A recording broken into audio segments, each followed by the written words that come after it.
Fueron espancados brutalmente, arrojados a una prisión oscura y húmeda, con los pies sujetos en cadenas pesadas, sangrando y sintiendo dolores insoportables.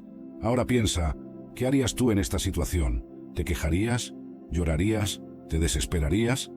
Pues Paulo y Silas hicieron algo que nadie esperaba, algo tan extraordinario que no solo cambió sus vidas, sino que transformó completamente aquella prisión. Hoy te voy a contar una historia que te hará replantear todo lo que crees sobre la fuerza, la fe y el verdadero poder de la adoración.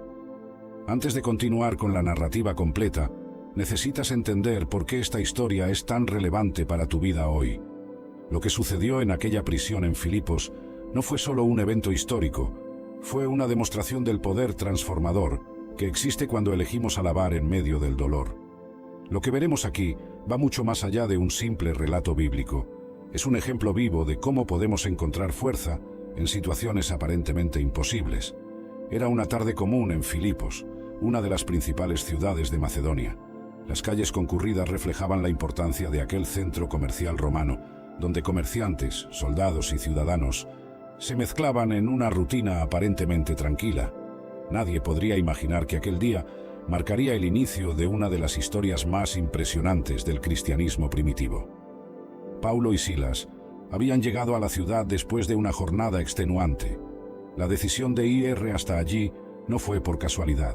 Una visión extraordinaria había guiado a Paulo durante la noche, mostrando a un macedonio que imploraba: «Ve a Macedonia y ayúdanos». Era un llamado que no podía ser ignorado, incluso si el precio a pagar era más allá de lo que cualquiera podría imaginar. Los primeros días en Filipos parecían prometedores. La pequeña comunidad de fieles comenzaba a formarse, y entre los convertidos estaba Lidia, una próspera comerciante de púrpura que abrió no solo su corazón, sino también su casa para los misioneros. El trabajo de evangelización seguía su curso natural, y nada indicaba la tormenta que estaba a punto de formarse. Todo cambió por causa de una joven esclava. Ella tenía un don peculiar, o mejor dicho, una maldición.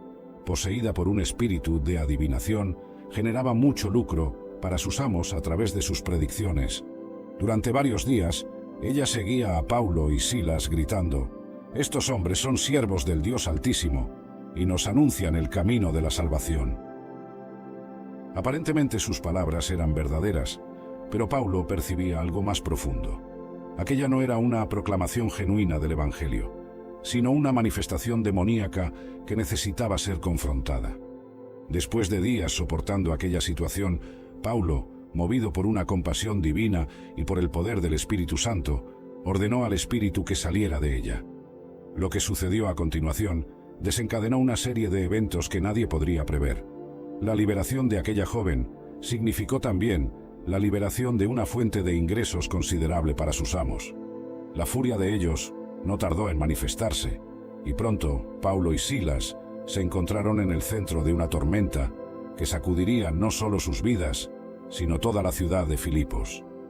Los amos de la esclava, viendo que su esperanza de lucro había desaparecido, agarraron a Paulo y Silas y los arrastraron hasta la plaza principal ante las autoridades. Las acusaciones eran graves y estratégicamente formuladas. «Estos hombres son judíos y están perturbando nuestra ciudad, predicando costumbres que a nosotros, romanos, no es lícito aceptar ni practicar». La multitud, fácilmente manipulable y siempre lista para un espectáculo de violencia, pronto se unió en su contra. El clima de tensión crecía a cada momento, y las autoridades, más preocupadas por mantener el orden que por hacer justicia, rápidamente tomaron su decisión. Lo que vendría a continuación marcaría para siempre la historia del cristianismo y revelaría cómo Dios puede transformar las peores circunstancias en testimonios poderosos de su gloria. La noche de terror. ¿Sabes esas historias que parecen tan distantes de nuestra realidad, pero que cuando conocemos los detalles nos entran al corazón? La historia de Paulo y Silas es exactamente así. En el libro de Hechos, capítulo 16, versículos 22 a 24, la Biblia nos cuenta que las autoridades mandaron arrancarles la ropa y los azotaron violentamente con varas. Imagina solo la escena: 2 hombres que no habían cometido ningún crimen, siendo golpeados en una plaza pública. El texto bíblico no esconde ningún detalle de esa violencia. Los azotes eran tan brutales que dejaban marcas profundas, desgarrando la carne. Y lo peor, ni siquiera tuvieron derecho a un juicio justo, algo que estaba garantizado a todo ciudadano romano. Después de esa terrible paliza, fueron arrojados a la prisión interior, esa parte más profunda y oscura del calabozo, donde quedaban los prisioneros más peligrosos. El carcelero recibió órdenes específicas para vigilarlos con todo rigor. Hechos capítulo 23. No solo los encerró, sino que también les prendió los pies al tronco, un instrumento de tortura que forzaba las piernas a quedar en posiciones dolorosas. La prisión romana no era nada parecida a los penales que conocemos hoy. Era un lugar húmedo, oscuro y fétido. Los prisioneros quedaban arrojados al suelo sucio, a menudo mezclados con sus propios excrementos. No había comida adecuada ni agua limpia, mucho menos cuidados médicos para tratar las heridas causadas por las azotes. Paulo menciona en sus cartas que llevaba en su cuerpo las marcas de Cristo. Gálatas, capítulo 6, versículo 17. Parte de esas cicatrices seguramente vinieron de aquella noche en Filipos. En 2 Corintios, capítulo 11, versículos 23 a 25, él lista los sufrimientos que enfrentó. En prisiones, mucho más. En azotes, sin medida. En peligros de muerte, muchas veces. Pero ¿sabes qué es lo más impresionante? La reacción de ellos ante tanto sufrimiento. La Biblia nos cuenta que alrededor de la medianoche, Paulo y Silas estaban orando y cantando himnos a Dios, y los otros presos los escuchaban. Hechos, capítulo 25. ¿Puedes imaginarlo? Con el cuerpo todo lastimado, los pies sujetos al tronco, en lugar de quejarse o llorar, cantaban alabanzas. El texto no nos dice cuáles himnos cantaban, pero podemos imaginar que eran salmos de confianza en Dios, como el Salmo 27, versículo 1. El Señor es mi luz y mi salvación, ¿a quién temeré? El Señor es la fortaleza de mi vida, ¿de quién me asustaré? Esta escena nos recuerda a otros pasajes bíblicos donde la alabanza aparece en momentos difíciles, como cuando David huía de Saúl y componía salmos en las cavernas, o cuando Job, incluso después de perderlo todo, declaró: «El Señor lo dio, y el Señor lo quitó. Bendito sea el nombre del Señor». Job, capítulo 1, versículo 21. La historia estaba lejos de terminar, y lo que sucedería en las próximas horas cambiaría no solo sus vidas, sino las de todos en aquella prisión. Nadie podría imaginar que aquellos cánticos de alabanza en la madrugada serían el preludio de uno de los mayores milagros registrados en el libro de Hechos. El terremoto de la medianoche. ¿Sabes cuando estás viviendo un momento tan difícil que parece que no hay salida? Pues sí, Paulo y Silas estaban en una situación así. Pero ocurrió algo que nadie esperaba. La Biblia cuenta en Hechos, capítulo 26, que de repente hubo un terremoto tan grande que los cimientos de la prisión se sacudieron. No era un temblor cualquiera, no. Fue un terremoto tan poderoso que todas las puertas se abrieron y las cadenas de todos los prisioneros se soltaron. ¿Puedes imaginar la escena? El ruido ensordecedor, las paredes temblando, el polvo elevándose y de repente, ¡plim!, todas las cadenas cayendo al suelo. El carcelero, pobrecito, se despertó asustado con todo ese alboroto. Cuando vio las puertas de la prisión abiertas, pensó que todos los presos habían escapado. En ese momento, si un prisionero escapaba, el carcelero pagaba con su propia vida. Por eso, ya estaba a punto de matarse con su espada. Hechos, capítulo 27. Pero Paulo, incluso después de todo lo que había pasado por las manos de aquel hombre, gritó muy alto: «No te hagas daño a ti mismo, porque todos estamos aquí». Hechos, capítulo 28. Mira ese momento. El carcelero pidió luz, corrió hacia adentro temblando y se postró ante Paulo y Silas. Ahí viene la pregunta que lo cambió todo. El carcelero, aún temblando, preguntó: «Señores, ¿qué debo hacer para ser salvo?». Hechos, capítulo 30. Ya no se trataba de la salvación física, era algo mucho más profundo. Había visto el poder de Dios manifestarse de manera impresionante. Paulo y Silas respondieron con una de las frases más importantes de la Biblia: «Cree en el Señor Jesús y serás salvo, tú y tu casa». Hechos, capítulo 31. En ese mismo instante, en aquella madrugada, compartieron la palabra del Señor con él y con todos los que estaban en su casa. El texto bíblico cuenta que el carcelero hizo algo impresionante. Lavó las heridas de ellos y en el mismo momento fue bautizado, él y toda su familia. Hechos capítulo 33. Luego llevó a ambos a su casa y les sirvió una comida. La Biblia dice que se alegró mucho, habiendo creído en Dios con toda su casa. Hechos, capítulo 34. Es increíble cómo todo cambió en cuestión de horas. Los mismos hombres que estaban siendo torturados ahora eran tratados como invitados de honor. El mismo carcelero que había apretado sus cadenas ahora lavaba sus heridas con cuidado.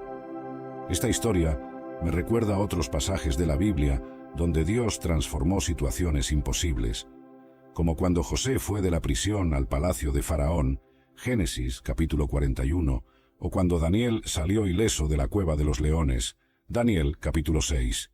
Son momentos que muestran cómo Dios puede cambiar el juego cuando menos lo esperamos. La mañana de la justicia. ¿Sabes cuando el día amanece y todo parece diferente? Así fue en Filipos aquella mañana. La noticia del terremoto y los acontecimientos en la prisión se había esparcido como el fuego en la paja. Pero ocurrió algo que nadie esperaba, como nos cuenta Hechos, capítulo 35 a 36. Las autoridades enviaron a unos oficiales con un mensaje para el carcelero: libera a esos hombres. Debieron haber pensado: mejor dejar que esos tipos se vayan antes de que ocurra algo más extraño por aquí. Pero Pablo, mira, no aceptó salir así tranquilamente. Él envió un mensaje que dejó a todos boquiabiertos. Nos azotaron públicamente sin juicio, siendo nosotros ciudadanos romanos, y nos lanzaron a la prisión. ¿Y ahora quieren secretamente enviarnos lejos? No, que vengan ellos mismos a sacarnos de aquí. Hechos capítulo 37. Vaya, imagina el susto de los magistrados cuando supieron que habían azotado a ciudadanos romanos. Eso era un crimen grave, ¿verdad? En la ley romana, azotar a un ciudadano sin juicio podía causar un gran alboroto. Está escrito en Hechos, capítulo 38, que cuando supieron de esto, tuvieron mucho miedo. Entonces ocurrió algo que parece hasta una ironía divina. Los mismos hombres que habían mandado arrestar a Paulo y Silas vinieron personalmente a pedir disculpas y rogarles que se retiraran de la ciudad. Como dice en Hechos, capítulo 39, y yendo a estar con ellos, les pidieron disculpas, y sacándolos afuera, les rogaron que se retiraran de la ciudad. Pero Paulo y Silas no salieron corriendo, no. Primero fueron a la casa de Lidia, esa comerciante que había sido una de las primeras convertidas. Allí encontraron a los hermanos, los animaron y solo después partieron. Hechos capítulo 40. Esta actitud me hace recordar a Jesús, que incluso después de resucitado, fue a consolar y fortalecer a sus discípulos antes de partir. Es increíble cómo esta historia tiene tantas capas, ¿verdad? Comenzó con persecución y terminó con las autoridades pidiendo disculpas. Comenzó con violencia y terminó con una familia entera conociendo a Jesús. Comenzó en la prisión y terminó con una iglesia fortalecida. Por cierto, la iglesia de Filipos se convirtió en una de las más queridas por Paulo. Años después, él escribió una carta para ellos, la carta a los filipenses, llena de palabras de cariño y gratitud. En ella, Paulo incluso menciona que los filipenses fueron los únicos que lo ayudaron financieramente varias veces. Filipenses, capítulo 4, versículos 15 a 16. Y pensar que todo esto comenzó con una visión de un hombre de Macedonia pidiendo ayuda. Nunca sabemos a dónde Dios nos llevará cuando decidimos seguirlo, ¿verdad? A veces el camino pasa por lugares difíciles, pero el final de la historia siempre vale la pena. El impacto en Filipos. Después de que Paulo y Silas partieron, la ciudad nunca volvió a ser la misma. Imagina solo, un carcelero y toda su familia convertidos, una comerciante rica abriendo su casa para los hermanos y una joven liberada de espíritus malignos. Era el comienzo de algo extraordinario. La noticia se esparció rápidamente. Las personas comentaban en las calles: ¿supieron lo que pasó en la prisión? ¿Del terremoto? ¿De la transformación del carcelero? Como dice en Hechos, capítulo 17, versículo 6, estos hombres que han trastornado el mundo habían llegado hasta allí. Y no era para menos. Piensa conmigo. En una ciudad donde todo el mundo adoraba a los dioses romanos, de repente aparece un grupo de personas hablando de Jesús. Gente que estaba dispuesta a ser golpeada, a ser presa, pero no negaba su fe. ¿Cómo esto no iba a llamar la atención? La casa de Lidia se convirtió en un punto de encuentro para los nuevos convertidos. ¿Puedes imaginar las conversaciones? El carcelero contando cómo su vida cambió aquella noche, la joven liberada testimoniando su transformación, Lidia compartiendo su experiencia. Era una comunidad viva, vibrante. Esta iglesia creció tanto en el corazón de Pablo que años después, cuando escribió la carta a los filipenses, los llamó su alegría y corona. Filipenses, capítulo 4, versículo 1. No era solo cariño, era una profunda admiración por lo que se habían convertido. En la carta, Pablo menciona que los filipenses siempre lo ayudaron en sus necesidades. Filipenses, capítulo 4, versículos 15 a 16, cuenta que fueron los únicos que lo apoyaron financieramente varias veces. Esto muestra cómo aquella pequeña semilla, plantada en medio del sufrimiento, había dado frutos increíbles. Y mira qué interesante, la misma ciudad que había expulsado a Pablo y Silas, ahora tenía una comunidad fuerte de cristianos. Como dice en Filipenses capítulo 1, versículos 27 a 28, estaban firmes en un mismo espíritu, combatiendo juntos con una sola alma por la fe del Evangelio, y nada temiendo de los adversarios.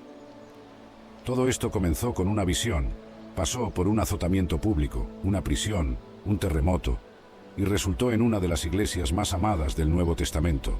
Es como Pablo escribió en Romanos capítulo 8, versículos 28 a 39, todas las cosas cooperan para bien de aquellos que aman a Dios.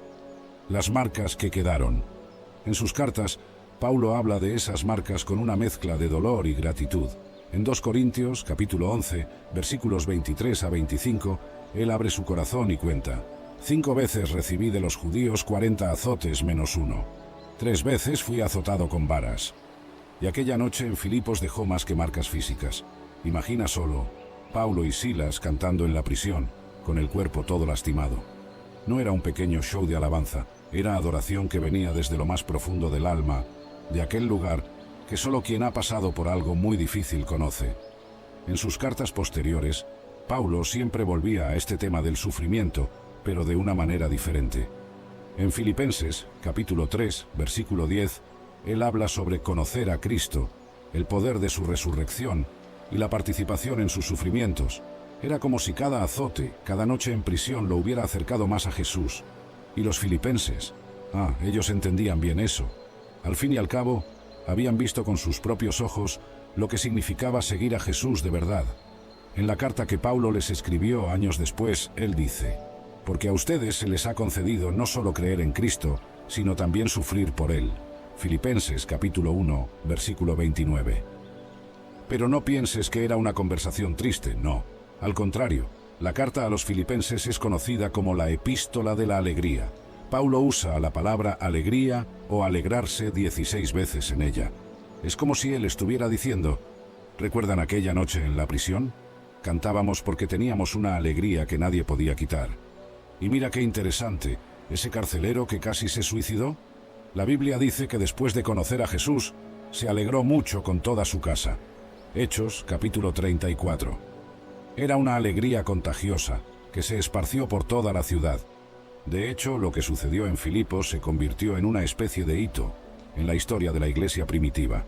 Las personas comenzaron a darse cuenta de que ser cristiano no era solo asistir a reuniones o seguir reglas.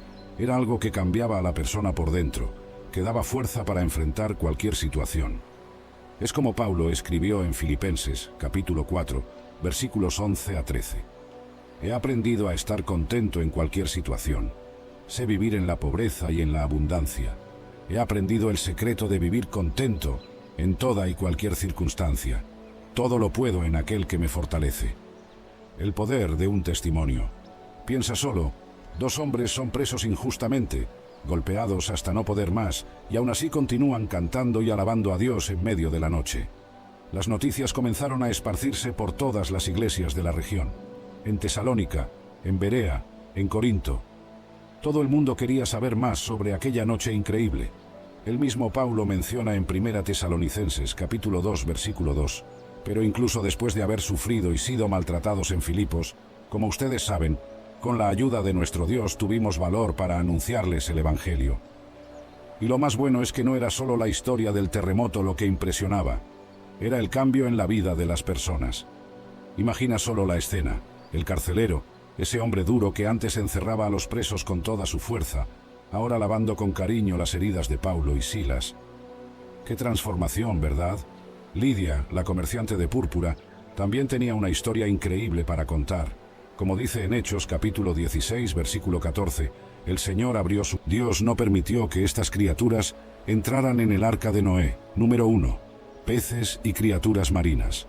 En Génesis 6, versículo 7, se afirma que cuando Dios reveló su plan para destruir el mundo con el diluvio, le dijo a Noé que exterminaría al hombre que había creado de la faz de la tierra, hombre y animales, y cosas que se arrastran y aves del cielo, porque lamentaba haberlos hecho. Es interesante notar que los peces y otras criaturas marinas no estaban incluidos en este plan de destrucción. Hay algunos pasajes en la sección del diluvio de Génesis que pueden ayudar a esclarecer si los peces fueron afectados por el diluvio o no. En Génesis 6, versículo 17, se menciona que «He aquí que traeré un diluvio de aguas sobre la tierra, para destruir toda carne en la cual hay aliento de vida debajo de los cielos. Todo lo que está en la tierra morirá, específicamente, todo en la tierra moriría, la inundación de agua los ahogaría». Lógicamente, los animales que viven en el agua no serían afectados por más agua. También es difícil ver cómo los peces podrían ser descritos como teniendo aliento. Los animales terrestres y las aves fueron seleccionados para embarcar en el arca, pero peces y criaturas marinas no. En Génesis 6, versículos 19 a 21, de todo ser viviente que se encuentra en tierra, debes traer 2 de cada especie al arca, para mantenerlos vivos contigo. Ellos serán macho y hembra, de aves según sus especies, de animales según sus especies, de todo ser que se arrastra en el suelo según su especie. 2 de cada especie vendrán a ti para mantenerlos vivos. También lleva contigo todo tipo de alimento que sea comestible, y debes recolectar y almacenar, y esto será alimento para ti y para ellos. Esto indicaría que las criaturas marinas no necesitaban del arca para sobrevivir. Génesis 7, versículos 20 a 23, lista animales que murieron, pero la vida marina no está incluida. De hecho, las aguas subieron 15 codos por encima del suelo más alto, y las montañas fueron cubiertas. Todos los seres vivos que se movían en la tierra perecieron, aves y ganado, animales domésticos, animales salvajes, todas las cosas que se arrastran y reptan en la tierra y toda la humanidad. Todo en la tierra seca, todos aquellos cuyas narinas contenían el aliento y espíritu de vida, murieron. Dios destruyó, borró, eliminó todo ser vivo que estaba en la superficie de la tierra, hombre y animales, y las cosas que se arrastran, y las aves del cielo fueron destruidas de la tierra. Solo Noé, y aquellos que estaban con él en el arca, permanecieron vivos. En Génesis 8, versículo 1, se menciona que, después del diluvio, Dios se acordó de Noé, y de todas las bestias y rebaños que estaban con él en el arca. Sin embargo, no está claro por qué Dios no se acordó de los peces y criaturas marinas. Estas criaturas no fueron destruidas como los otros animales, entonces no está claro por qué no fueron mencionadas específicamente. La visión del mundo hebrea tenía una manera interesante de categorizar la vida animal, de acuerdo con Génesis 1, versículo 21. El quinto día de la creación incluía la creación de peces y vida marina, así como criaturas voladoras y pájaros. Dice así: Dios creó las grandes criaturas del mar, y cada criatura viviente que se mueve, con las cuales las aguas pululan, según sus especies, y cada pájaro alado según su especie. Y Dios vio que esto era bueno. Animales terrestres, por otro lado, fueron creados en el sexto día, como mencionado en Génesis 1, versículo 24. De acuerdo con estos versículos, el pueblo judío dividía la vida animal en 3 categorías: vida marina, animales voladores y animales terrestres. Sin embargo, solo animales voladores y terrestres fueron llevados a bordo del arca, ya que los peces y otras vidas marinas no corrían riesgo bajo el agua. Número 2. La mayoría de los animales impuros. Noé llevó 2 de cada tipo de animal al arca, ¿cierto? No exactamente. La Biblia afirma en Génesis 7, versículos 2 a 3, que de cada animal limpio debes llevar contigo 7 pares, el macho y su hembra, y de animales que no son limpios, 2 de cada, el macho y su hembra. También de las aves del aire, 7 pares, el macho y la hembra, para mantener la prole viva en la superficie de la tierra. De acuerdo con Génesis capítulo 6, versículo 19, Noé fue instruido